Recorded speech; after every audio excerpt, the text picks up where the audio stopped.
हां, ही रेसिपी तुमच्यासाठीच आहे. शॉर्ट रेसिपी पाहण्यासारख्यातल्या तुम्ही देखील आहात ना माझ्यासारख्याच. तर चला रेसिपीला स्टार्ट करूया. इथं तुम्ही बघू शकता छोटासा असा आपण मसाला घेतलेला आहे कमी इन्ग्रीडियंटमध्ये. त्यानंतर आपण वांगे चिरून घेणार आहोत ते त्याला आणि पाण्यामध्ये ठेवणार आहोत ते. त्यानंतर इथं तुम्ही लसूण, लाल मिरची, खोबरं सर्व जो मसाला घेतला आहे तो छान असा बारीक वाटून घ्यायचा आहे. आणि त्यानंतर त्याला छान असं बारीक वाटून घेतल्यानंतर आपल्याला त्याची एक मसाला तयार करायचा आहे. त्यासाठी काय लागणार आहे ते देखील मी तुम्हाला सांगते हां. ते इथं हळद आणि मीठ त्यामध्ये आपण ॲड करणार आहोत. ते शेंगदाणे वगैरे तर आपण पहिलेच त्या मसाल्यामध्ये सगळं टाकलेलं आहे. त्यानंतर इथं तेल, त्यामध्ये जिरे आणि लाल तिखट टाकलं आहे फक्त.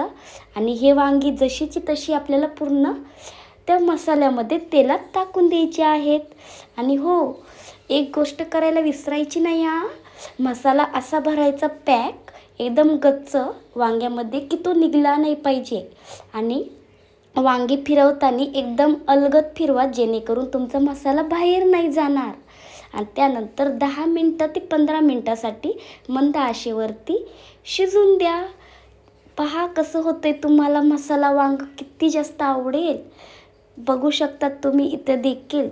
आवडलं की नाही? पाणी सुटलं ना तोंडाला.